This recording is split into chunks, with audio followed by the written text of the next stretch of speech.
Hi, I'm Michael Hartman. I'm Naomi Liu. And I'm Mike Rizzo. And this is OpsCast, a podcast for marketing ops pros and RevOps pros. Created by the Mo Pros, the #1 community for marketing operations professionals. Tune in to each episode as we chat with real professionals to help elevate you in your marketing operations career. Hello, everyone, and welcome to another episode of OpsCast, brought to you by marketingops.com, powered by the Mo Pros. I am your host, Michael Hartman, joined today by both my co-hosts, Naomi Liu and Mike Rizzo. How about that? All three of us again. Hi from sunny Vancouver. Sunny Vancouver. Sunny Dallas, too, but probably a little bit warmer than you. I'm going to guess. It's pretty warm here. I don't know about that. So I'm trying to, in my head while I'm talking, try to convert to Celsius for you, but I can't. But I'd say we're upper 30s in Celsius. Upper 30s. Okay, that's definitely warmer than here. Yeah, like we're probably right around 90 degrees Fahrenheit. So there you have it. Spring is almost over for us. Yuck. Just kidding. Yeah. No, it's. Hey, I was in Austin a couple weeks ago, and that's right. It was humid and fun for our first sort of chapter launch program there. So that was great. Yeah, chicken shit bingo, right? Chicken shit bingo. It was a good time. I can't. Like, I'm gonna have to go down. I need to go to Austin just to go check that place out. It's pretty entertaining, I have to say. Yeah, I can only imagine. But you could probably only get away with it in Texas. I don't know. Maybe Vancouver too. I don't know. Right? It's kind of the West. I think we should make that a thing. We should. Why not? At hey, Mopsapalooza. There you go. Idea for you. Fly in the chicken. You're welcome. That'd be funny.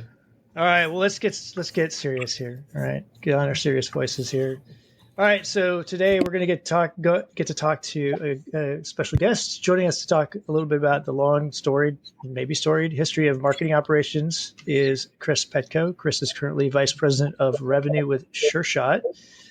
He has over 25 years of experience in the marketing and sales technology space. He played several key roles in contributing to one of the biggest IPOs for a Canadian-founded technology company. You might know them as Eloqua. There, he led customer success and marketing operations teams. He has also held senior leadership positions at Oracle, Vena Solutions, and Uberflip, where he pioneered a service offering that increased platform renewals to 99%. He's also an investor that supports early-stage startups in the SaaS space that have disruptive potential. So, Chris, thanks for joining us today. Thank you for having me.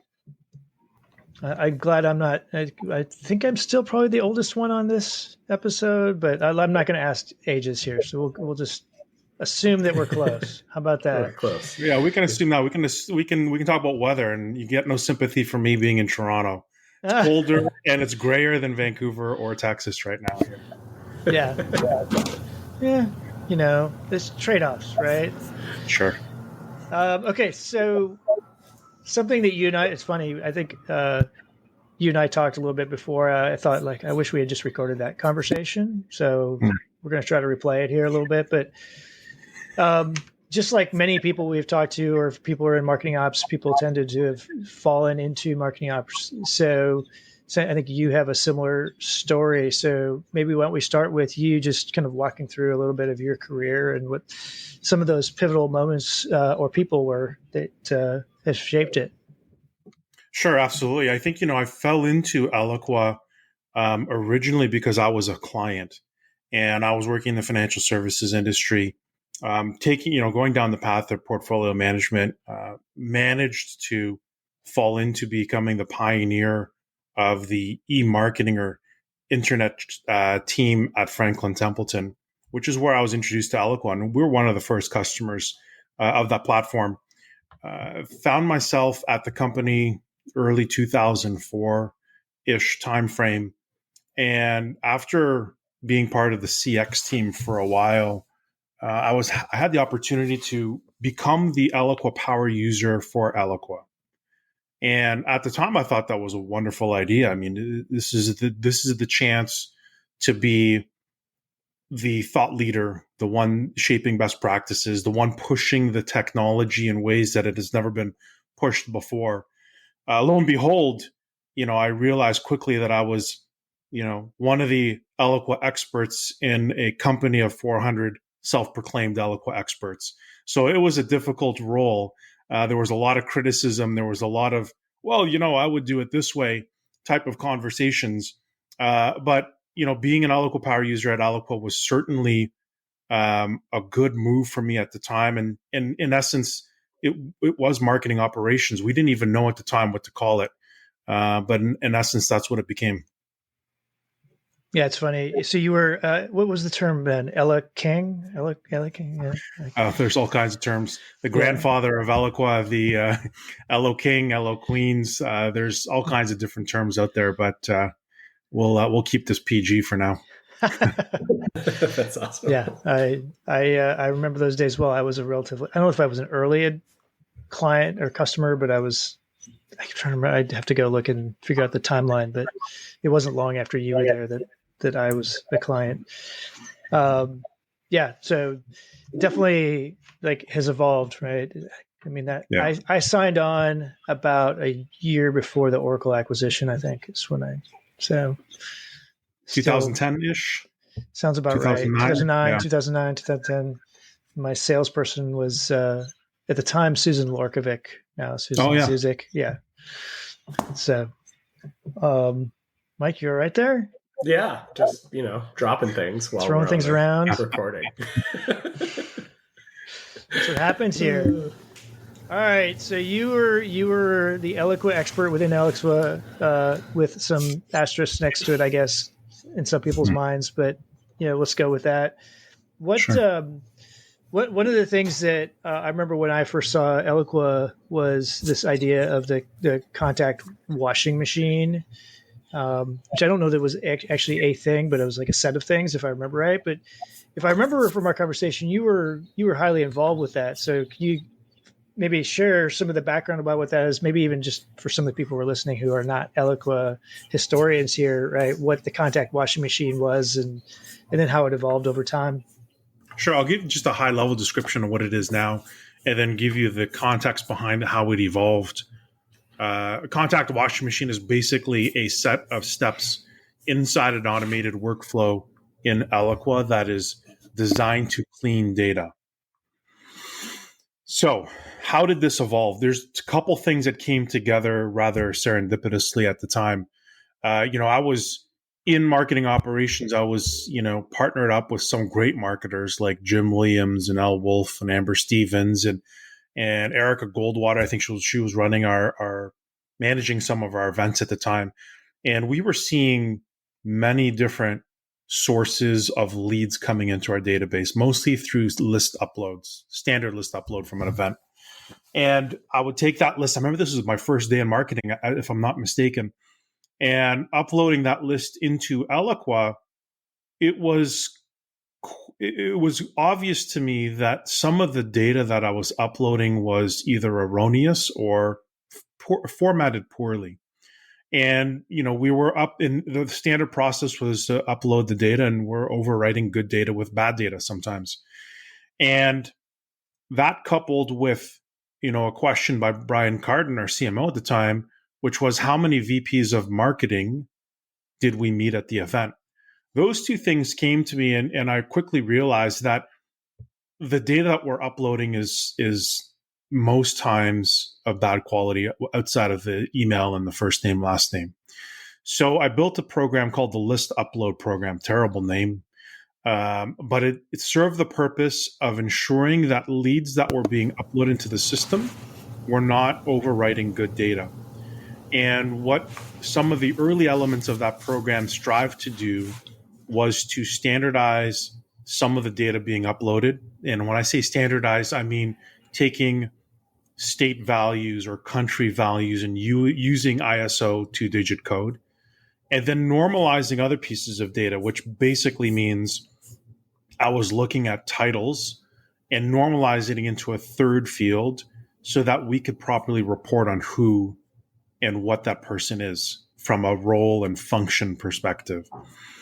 So that was an early stab at trying to fix our data. Through many conversations with sales and marketing team, I uncovered that data really, bad data was being defined in 4 major categories. That was, is the data correct? Is it complete? Is it current? And is it consistent? And that framework really helped us to shape that list upload program. As that program evolved, and we, of course, we made a couple of edits and revisions to it. One of my colleagues, Mike McFarland, had the brilliant idea of let's turning this on to run constantly on our database so that every new contact that comes through gets pushed through this program and the data becomes cleansed, normalized, standardized. And then Jim Williams had the great idea of calling it the washing machine program. So that's basically a brief evolution of how that program evolved into what it is today. And I use a similar type program in my current role, but I've pulled in newer elements like AI and machine learning just to take it that extra step further. Yeah, that's crazy. Naomi, you're a heavy Marketo person, right? I don't think there's anything that I remember from my Marketo days where there's like this fairly standard, like, or maybe I'll call it a best practice or a template for doing like that kind of stuff. Is there anything like that in the Marketo world? Not out of the box, no. But we kind of have a hybrid, I guess you could call it our version of a washing machine program. Our overall data hygiene strategy, I would say that maybe 30% of it lives within Marketo via smart lists for, data appends or normalization, or just like, standardizing certain things like job title and country names and things like that. And then we also use Ringlead as well for a lot of the heavy lifting of merging dupes and deletions, cleansing, things like that. Yeah, so we have something similar, but it's not something that comes out of the box with Marketo. And I do want to add that if you were to build something like that today, another thing that you would probably add to your program is compliance, right? Is the data that you're importing compliant with all of the laws that have been coming in, GDPR, CASL, all of that. So back then, back then it was like the wild west of email marketing, right? Yeah. So now I guess formally or technically now there's 6 C's to the framework. There's compliance and there's also centralizing data as well. Mm-hmm. Yeah, that's interesting. So Chris, sorry, you mentioned that you're using like some AI and machine learning stuff. What is that bringing to this in terms of elevating its ability to do more or better? Well, there's a couple of things I think when you think about how and why the washing machine became so popular. One, it was, bad data in, bad data out. So if, when Brian asked me how many VPs of marketing are in our database, which was our ICP, I remember before the washing machine program, it looked like maybe 150 in a segment that I was looking at. After I normalized titles, it was closer to 15,000. So that part in itself really helps to drive visibility and help you understand what's in your database. When you start adding additional things like enrichment to your database, then you get deeper insight into who's in your database, not just from is the title most current, is the title most updated, but also around the account that they're associated to or the business that they're associated to. So enrichment is another area where I see this evolving and seeing it add more value. AI, specifically where I've seen success and where I've seen value is when you start looking at tools that will predict someone's personality profile. That becomes valuable, not just from a sales perspective, but also from marketing, also for CX as well. From a marketing perspective, you write content and you're hoping that content is relevant because we all know relevance equals conversion. And I think the majority of focus has been around intent data and ABM recently, which is all great. But to be honest with you, nothing is going to help you with relevance more than understanding the actual individual at scale. Now, you can do that if you do it one-off. But if you're talking about, a database of millions of records, it's impossible to achieve that type of personalization at scale. So AI can help you by predicting personality profiles and then using that profile to to dictate the version of the content that you're sending, or the version of the message that you're sending. I've used it myself personally over the last couple of years to a great degree of success, and I can see a lot of our marketers looking to do the same thing. And then finally, if you plug in something like machine learning to continuously modify the normalization rules that you have around things like title, that also drives a pretty good amount of value as well. That makes sense. I feel like what you described is there was a plugin that I played around with, like AI, going out of control recently, where that was plugin for LinkedIn that did that. So you could look at a profile on LinkedIn and it would give you an assessment of their, like a profile of the a personality assessment. It was pretty interesting. So if I was doing some outreach or something, you could personalize it. So you're saying you're using it to do something like that at scale, which is pretty cool, actually. I can imagine that helps with salespeople at a minimum. Yeah, it sure does. And it helps with CX as well. I think there is something to be said around understanding the personality of your customer and understanding if there's a correlation to success, or a correlation to adoption of the product, or correlation of value extracted from whatever you're selling. It's early days still in that field, but I'm positive there are some correlations to be drawn around that.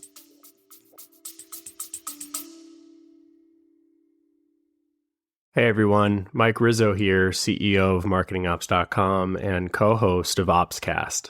I've got a little secret to share with you, something that's been one of the best kept perks of our community until now. At marketingops.com, we've built a hiring program that's changing the game for marketing operations recruitment, and we're finally sharing it with the world. Our community is over 22,000 strong, and within that, we have over 4,400 members who are actively and passively seeking new opportunities. These are seasoned professionals with skills and experience spanning platforms like HubSpot, Pardot, Marketo, and so much more. Plus, we can help you fine-tune your outreach, targeting exactly the right candidates by region, years of experience, seniority level, or even agency experience. But here's the real cherry on top. When you hire through our program, your new team member gets a free membership or a virtual ticket to our annual conference. From day one, they're not just stepping into a new role, they're getting access to the training, networking, and support they need to hit the ground running. So if you're ready to unlock this incredible opportunity, it's time to let this secret out. Visit marketingops.com and find your next star teammate today. Thanks for listening, and as always, keep optimizing. Yeah, I'm fairly bullish on that same exact topic. I've had a few deep dives on this with a few folks, and I spoke to, forgetting who I was talking to now, but the point of the conversation was similar to what you touched on, right? But like extrapolating at scale information about what your best customer, like, there's tools that are doing this today, right? Like looking at who your best customers are and, trying to tie them up to maybe like an industry or company size or, whatever slice of sort of personification or demographic you want to look at. There's products that are sort of doing this, but I think what'll be really interesting is when you start to have a tool that looks at your data set and starts to identify the personas the way that you're talking about, right? And then like allow the marketing team to leverage a set of communication tactics that are like hyper relevant to the types of personas that you're already seeing success with, and trying to tap into that. So like really going all the way back up to the top of the funnel, and your go-to-market messaging frameworks are influenced by your down funnel activities. And it's this like constant flywheel of, like our personas that we're selling to have different pain points, different needs, and different nomenclature and the ways that we want to talk to them. But it's darn near impossible to do that at scale, except for now with AI and ML, it's going to get really, really interesting. And where this all sort of, I don't even know why I propose it out in the public, but I'm going to do it anyway, because it's not like I'm going to do anything with it. I do believe we're on the precipice of, potentially a net new type of a qualifier, right? So if you know what success looks like for your buyers and you know how to communicate to them, and someone enters your funnel, if all those boxes are checked across it looks a lot like a duck, sort of walks like a duck, right? Of course, people aren't ducks, but ultimately we think that this is a really, really well qualified individual for us to talk to. I think that dictates a revenue qualified lead in RQL, right? Which is a RevOps qualified lead, which is a totally different way to think about, we haven't previously been able to really do this because we're looking across the funnel, right? We're looking at the top, the bottom, the renewals, all of the success metrics. And someone is going to be MQLs are still going to be a thing because there's going to be these sort of warm ones that are out there that we think look good, but RQLs are going to be the even hotter ones because they look like everything that we expect them to based on the way that our AI and ML are set up, right? So I totally believe that that's coming. Someone's going to do it. And I don't know who is, but someone's going to do it. Anyway, sorry. Was that a tangent? Was that too much of a tangent? No, it's interesting. I'm not, I think you're onto something. I hadn't gone quite that far. I mean, I was thinking what I was trying to think of, this is starting to connect the dot with me for, we've been talking to these people who are putting together or pushing forward new sort of new go-to-market approaches or strategies or frameworks. And there's this sort of consistent theme across them about things like trust, and that the older way, the way we've been doing things for the last 15, 20 years is kind of under so much pressure for different reasons that I could see something like this enabling us to do kind of what you did, right? Another part of the qualification process in some mode, but also in terms of, adjusting the communication, whether it's at scale or one-on-one, as much as possible to match the way that person would prefer to communicate. Right. So they may match on the profile, but if their preferred style of communication is very bullet point direct, right? You could do that. But if they want a more verbose one, you could do that too, right? I think that's where I was going, is how this could play out too. Yeah, super, super interesting. I don't know. It's all fun and exciting, so super interesting times, that's for sure. All right, Chris. Yeah, you're the investor here, so you go off and do stuff here, huh? I think also the one other thing I want to throw out there is less of a concern back when we built this program, but I remember when I would be giving the presentation either to customers or at an event, and it was a 1 hour long presentation. On average, I think it was for a 1 million person database. By the time the presentation was over, 5 people would have lost their jobs in that 1 hour. And I think, it was an interesting stat just to grab people's attention. But I'm positive that number is magnitudes higher today than it was 10 years ago or 15 years ago, given the turnover that people have in multiple different industries. So I think the currency of your data is becoming more and more of an issue for marketers than it ever was before. And maybe that's something else that not only enrichment, but AI could help with. Yeah, all right, totally agree. Yeah, I mean, I think there's a lot of potential for AI, and I think that I still haven't had a chance to dig into the latest MarTech landscape, but I suspect there's a lot of the new technologies have a significant component of AI, machine learning, that kind of stuff in there, large language models, whatever it is. Okay, so one of the potential, I guess, risk is maybe too strong of a word, Chris, is that we do what we just talked about, right? We got all excited about, hey, this technology can solve all of our problems, right? And like we're gonna just like start ringing the cash register. You get that? Like I think had many of us have talked about it as shiny object syndrome, right? Marketing technology that pops up, and we think we're gonna. So, I think there's this view that technology is a little bit of a silver bullet. So, what do you like? Do you think, why do we keep falling into this trap? And, how do you keep from doing that? I guess, especially like you have sort of different roles, right? You're an investor, you're a practicing revenue leader, right? Like in both cases, you probably have different perspectives on that, but I'm just curious how you think about that. I think there's a couple things. There's, I definitely saw a shiny object syndrome at Eloqua around people. And that's a whole other topic. We can circle back on that later. Technology is often looked at as a silver bullet sometimes in the absence of fully understanding the problem. And it's easier, I think, sometimes for people to plug in some technology and hope for the best than to truly understand the problem, solve the problem with people and process, and then apply the technology later to enhance that solution.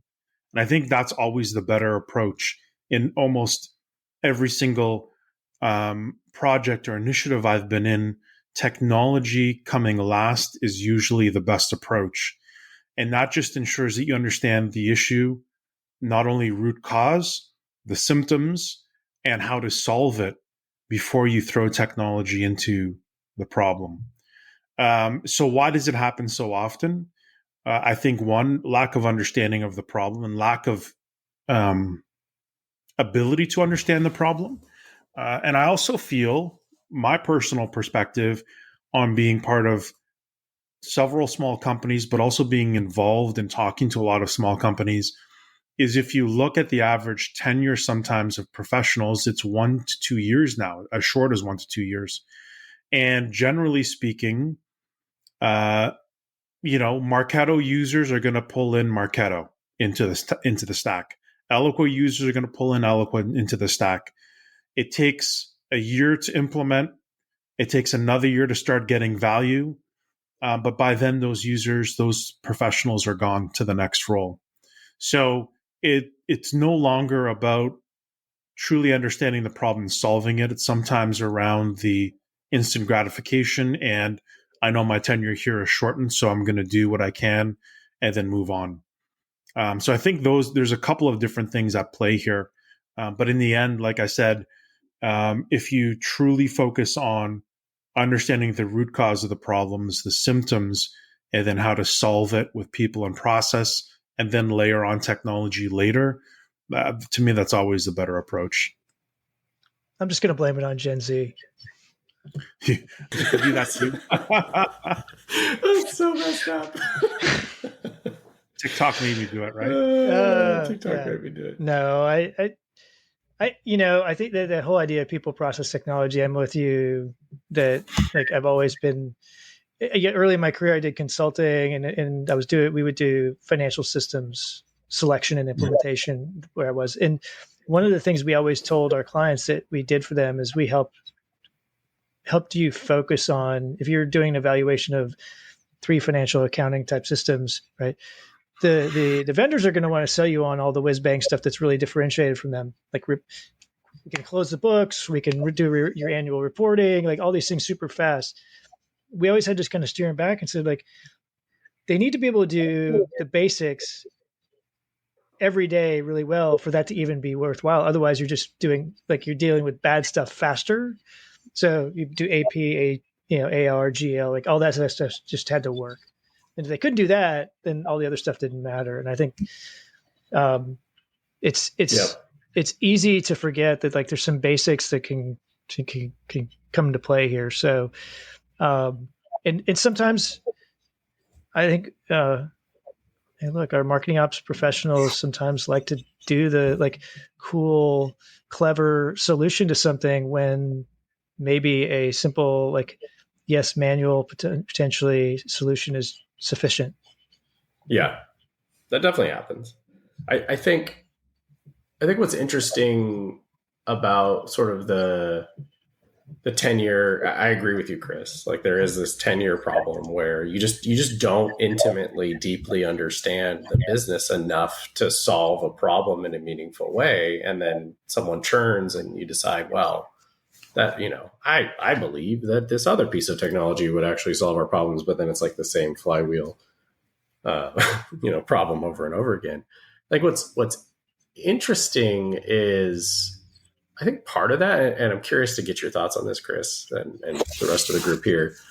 I think part of that sort of has to do with education, just like lack of education up the chain, right? Like understanding what the capabilities are of your go-to-market tech stack as an executive should be able to give them the comfort level to say, we do not need to change systems. There should be training and procedures in place to like let these things actually do what they're supposed to do. I don't know. Do you think it really boils down to like education of understanding the art of the possible with like the tech stack that they have and that, is being implemented? Or yeah, I mean, education always helps. But I also feel that just keeping it simple is probably a strategy most marketing ops folks should take. I was talking to a VP of marketing. She just left her role at a fairly large software company. If she was head of marketing operations, she had 237 marketing technologies that she was responsible for. It's crazy. It is impossible for any one professional to learn and understand how those 237 technologies work and operate, let alone together. So I don't think it's. I think it's education has to be at the forefront, but I also think keeping it simple and not adopting technology for the sake of adopting technology and not buying it because you have budget and focusing on results and people and process, I think, are always a better approach. Mm-hmm, mm-hmm. Yeah, I'd be, because I know you have a really robust, like regular QBRs basically with your business partners, right? Mm-hmm. Do you find that helps with what Mike was talking about, right? Helping the rest of those teams understand what's possible, what's harder than other things, right? So it may be possible, but absolutely. might be difficult. Yeah. And even repeating it constantly, the same things over and over again, right? Because I find that just because, I might have spoken about it once in a meeting, 3 months ago, it doesn't mean that it doesn't come back around, right? And I think what's been important is, especially what I've started to do, is I've started to do monthly, like micro updates as well, right? So just like some of the things that the team is working on, both current state and future state, and then addressing any questions that come up, and then on a wider call, just gauging where the direction of people's interests lies, right? Because that changes throughout the year. And I found that that's been super helpful. I just started that this year. And something else too is always follow-up emails. So follow-up meetings. So something that I've started to do too is, especially if I'm doing any calls around technology adoption or just being like, hey, this is a new feature that is rolled out for one of the tools in our tech stack. And this is how I can see it playing really nicely with some of the initiatives and campaigns you guys are wanting to run. And yes, it's great to, have a call and show it, but then I've found, and I'm guilty of it too, unless there is a definitive deadline or there's like a very specific date that I am expected or some people are expected to do something, it kind of just can potentially not happen, right? Especially with all the competing priorities and just other things that, a lot of teams are resource constrained. So just before the end of the call, setting a follow-up call, like, hey, let's talk again in 4 weeks and just see how things are going. And I've found that has really helped to set milestones and to really kind of hold people accountable, right, to some of the things that we're trying to do internally as an organization. I think that's great. I mean, I think I was talking to somebody the other day about just how many bad meetings there are in so many organizations. And I think one of them is just that, like making sure that if you've got action items or things that people are supposed to do. No loose ends, right? Everything gets wrapped up. Yeah. Yeah. You clear, like, here's who's got it and here's when we're going to get an update. or it's going to be done. And then you hold people accountable, right? It's like, it goes back to one of my favorite business books. It's got a weird name, so it's called Execution: The Discipline of Getting Things Done. And it was one of the big epiphanies for me from that was how the benchmark or the best organizations were doing just that, right? They were like, the way they ran meetings, the way they ensured follow up, like it was just expected that people would take ownership and follow up on things, and that trumped having really elaborate strategy. So I love it. Yeah, it's been working pretty well so far, so can't complain. We'll see how. Ask me in 6 months. Let's see how it goes. I think this is a Mossapalooza topic, Naomi. Could be. Got to ask Rizzo though. I need his permission. No, it's the community. When have you ever asked Rizzo for permission? That's true. I mean, yeah, that's true. Fair. Okay, so kind of related to the shiny object syndrome is sort of the other end of the spectrum for me, which is that, like, things that drive me crazy. And I think, Chris, you and I had a similar viewpoint on this, are things like just not doing things that don't have to necessarily be in a system, but like I've been at places where like we hand over, like their leads that get passed over, and there's no accountability, there's no inspection of the funnel and where things are, or opportunities, even like all the way through, so like marketing and sales, like things like that could just, like, rather than going, oh, again, kind of like, do we need a technology for that? Maybe, but like, why are we not, like, why is that not a bigger conversation in more places, right? Just doing some of these things that are just like you should be doing anyway. Yeah, I think that falls into a couple categories. I mean, one, there's the alignment, right, issue between departments. I often talk about this from a whole customer experience perspective, because I've seen companies who do this horribly wrong, which is marketing talks about the product in one way, sales sells it in a different way, and then once the product is delivered, it's completely different than the first two experiences. So you end up selling churn because customers have, either, whether they feel like it or not, they've been lied to twice, or they've been misrepresented twice, or they misunderstood twice. And now they have a product that does something completely different. So that's one issue. The other issue is the lack of alignment and accountability. And I've seen that oftentimes where marketing would send leads and sales would not follow up with them. So, there's a couple of ways that I've seen success in terms of solving for that issue. And that just comes down to basic mutual dependence and accountability. So best way to do that is, get involved with leadership to ensure that they are having the right conversations. So if you're sending leads to sales and they're not following up, maybe they're the wrong leads. So one thing that I've seen work well is that sales owns the definition of what a lead is, and marketing is responsible to deliver that. And on the flip side, if sales does not follow up within a certain amount of time, then that's the back end accountability, right? So it becomes a virtuous cycle. I'll deliver to you what you're looking for. I will follow up with those leads that you've delivered, and everyone should be happy. Now, it's not that simple, obviously, but it's generally a step in the right direction. And you don't necessarily need technology for that. You need solid process. We went through that exercise at Eloqua, and it was painful, but very, very effective. So much so that, I've consulted a few customers on that, and we built a combined, call it a business funnel. Everything from a name in a database or a universe out there, all the way down to revenue to client. So all the stages. And those definitions were owned by the representative executives in each of those areas. And, something that everyone agreed upon. The only beef I have with you on that is that, it's hard. Like this, it shouldn't be that hard, but it is, right? Because you're dealing with irrational human beings, right? Yeah. No, agreed. And at the end of the day, everyone's responsible for their share of what they're supposed to do. So sales will sell at all costs. CX has to renew at all costs. Marketing will create leads, regardless of how you define them.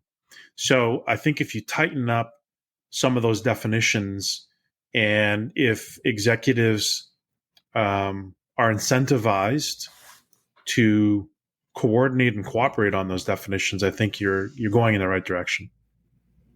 I have to agree. I think one of my beef, to use Michael's term, is like the idea of like experimentation, growth, and adoption. Like you have to engineer some of that into that process, right? Like you can create alignment on what we believe a lead is, right? But that's very like binary, right? So that doesn't create an opportunity unless that part of your alignment and procedure internally is such that you say, we agree that our ICP for our core buyers and leads should look like this.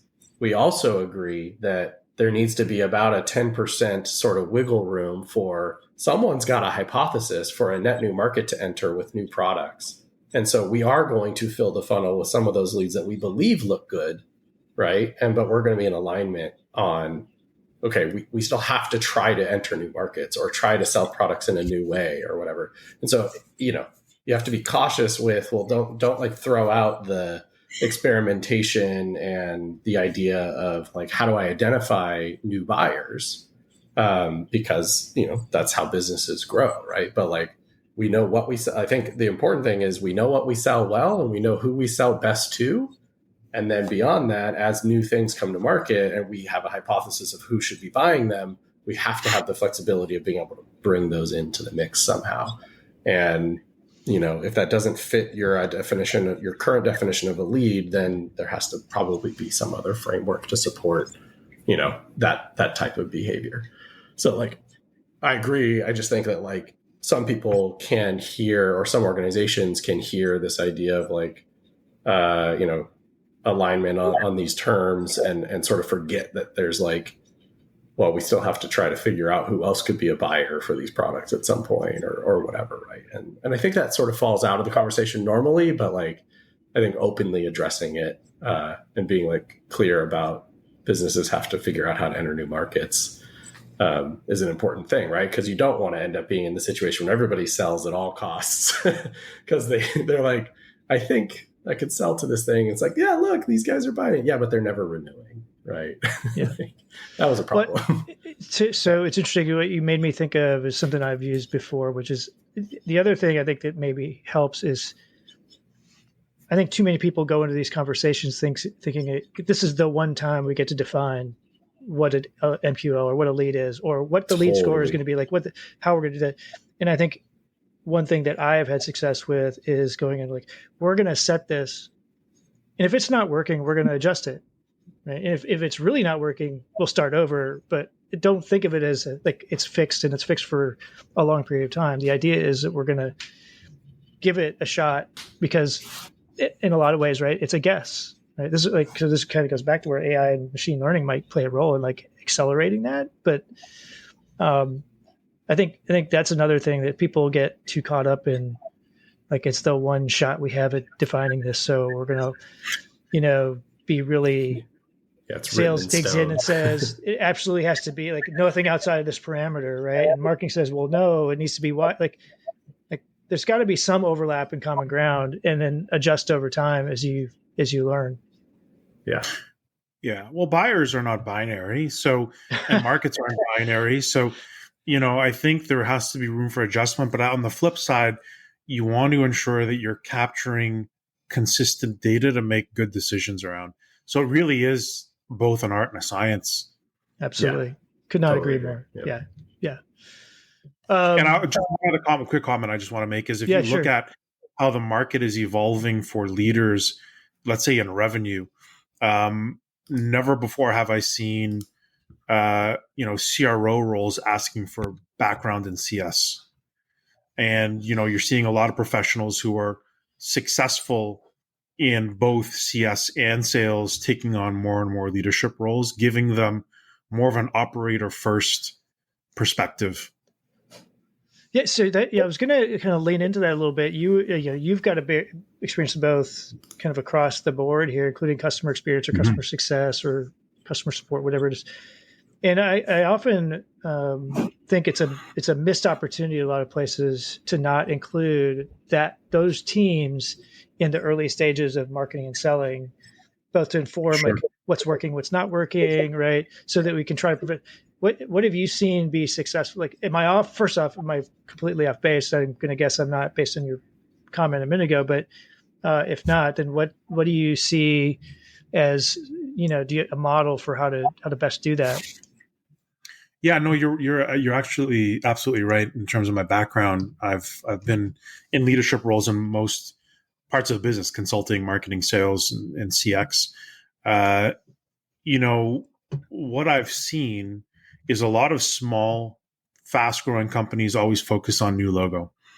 And what that does is it's a disservice to the business for a couple reasons. One, if you don't understand your customer, how are you supposed to provide the best product? And it's not just about providing a singular point solution. Sometimes it's more of the journey that those customers are going to take with you.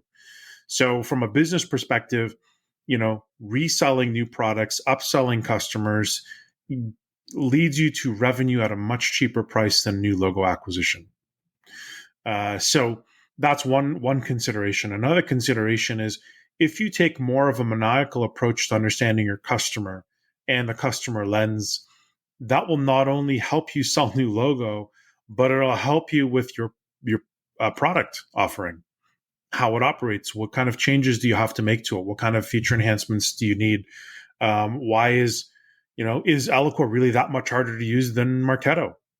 Talk to a customer. That's how we find out the answers to these questions. So I think oftentimes customer experience is often considered customer support, which is, just deal with the problems customers have. And, the companies that excel, the companies that do an excellent job of growing and having longevity in the market are the ones who use customers as a strategic asset. And I think it's, companies that are not considering this are, like I said, doing themselves a disservice. Yeah. And their customers. Yeah. Yeah. Going back to my time, when I got Eloqua the first time, it was my first time where I felt like there was a very deliberate and it was templatized but customized, right, approach to how to get us up and running fairly quickly. I saw the same thing with Marketo. Mike, I'm sure you could talk about HubSpot and others, but yeah, it feels like either through those companies or through their partners, right? They very intentionally have built that into how they try to drive success early on with their new clients. Yeah, I agree. I think you're spot on, Chris. I got to do a stint reporting into the customer success team when I built the first customer community at MavenLink with them and their customer advisory board. And I'll tell you that different approach, right? Different angles to think about when you're heading on the sort of leaning on the customer success side. And one of the things that I really wished I could have seen come to fruition, but I pulled one of those. I was there for a couple of years and went on to go work on marketingops.com. But one of the things that one of their founders and I worked on was an outline for, I don't know if there's a business model for it yet and if it's sound, because it might be a little too limiting or costly, but really this idea of cohorts, right? When you're onboarding customers. So MavenLink was a product that was a project and resource management solution, right? And I said, well, wouldn't it be great if we could just look at the set of customers that were coming in and then roll them all into a cohort of co-learning, right? Where we're going through an onboarding. We don't have to reveal what it is that their business models are, or their pricing structures, but we could at least put them all in a room and talk about how to best solve for some of their unique problems within the platform's capabilities.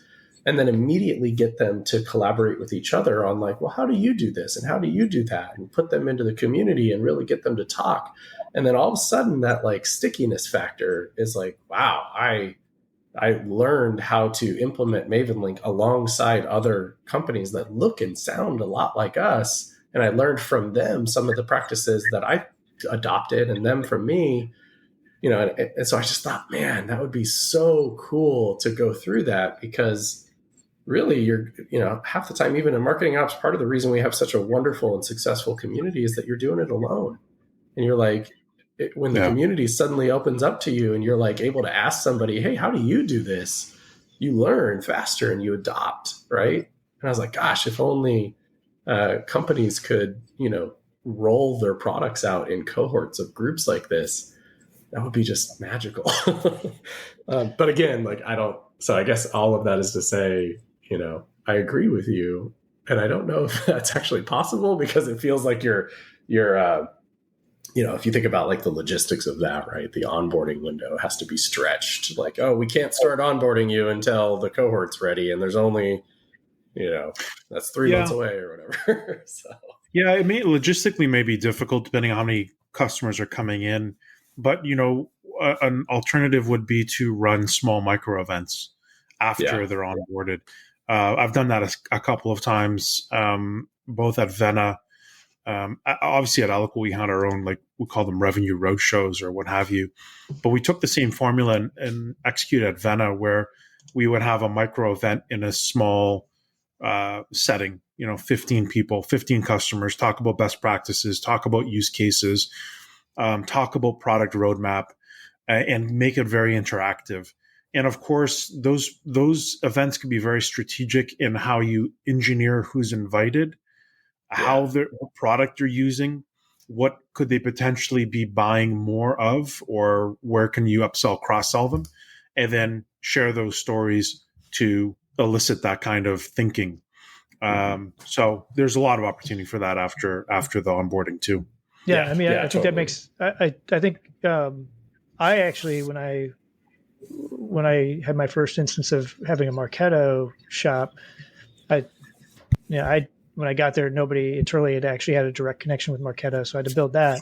One of the things I did fairly shortly after that was actually ask them to connect me with other customers, so that we could start to just like share ideas and learn from each other. And I proactively did that and set up individual. It was one on like us and their customer A and us and customer B. I didn't think about doing all of us together, right? Which would have been a different way of doing it. I could see that. Like not all the customers are going to be interested in doing that, because they're going to be worried about, you know, proprietary information, et cetera, et cetera. But I think there's probably more openness. There would be more openness to that than many of these companies think there would be.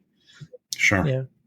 And I agree. Like it could be a really powerful thing to help with retention. Yeah. And with that new logo, I mean, like that kind of stuff, people hear about it now through other communities and things like that.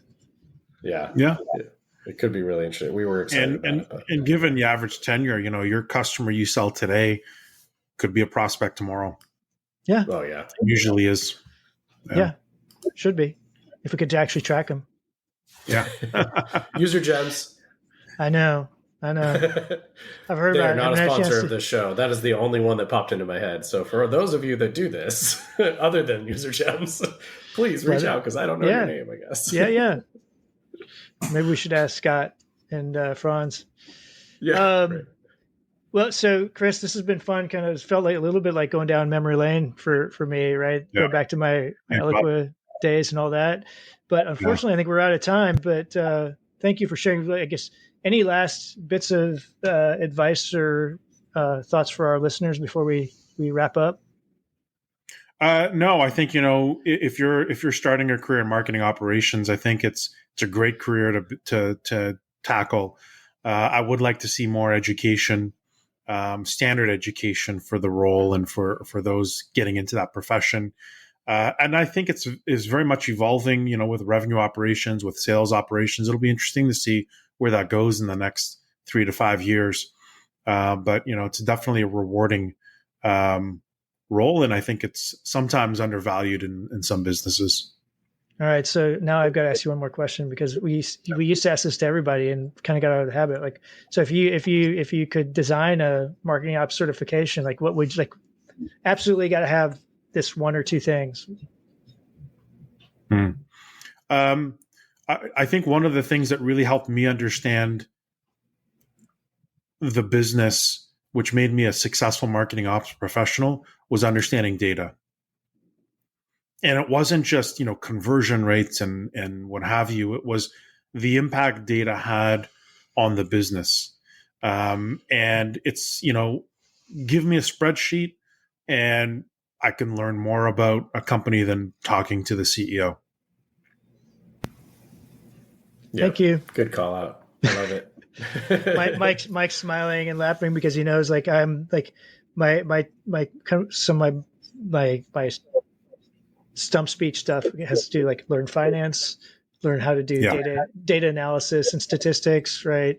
And learn how to talk to other people in the business about what they do and really learn from it. So glad to hear that one of the most enlightening moments was doing decision tree analysis on revenue. See, I actually know what you mean by decision tree analysis. Like, I think most people wouldn't even know what that is. So, and how enlightening that would be on where do you invest your time and money and effort when you understand the variables that are impacting close rates and close revenue. But anyway, I know we're running out of time, so I could talk about that for hours. I could too. But I would say data and finance, obviously two big things that really set up individuals to understand the problems that you need to solve. I think that's the biggest thing. Perfect. All right, Chris. So if folks want to connect with you and learn more about what you're doing, what's the best way for them to do that? 100% LinkedIn. 100% LinkedIn. Yeah. I'm waiting for someone to give us like TikTok as an answer. No time for that. No. So I think Andrea LB will be the one who we'll have to get her back on just so she can say that. Yeah. All right, Chris, it's been a pleasure, Mike. Good to see you. Naomi had to leave early, so thanks to her. But thanks also to our audience for continuing to support us. We look forward to bringing you more of these great episodes. Bye, everyone. My pleasure. Bye.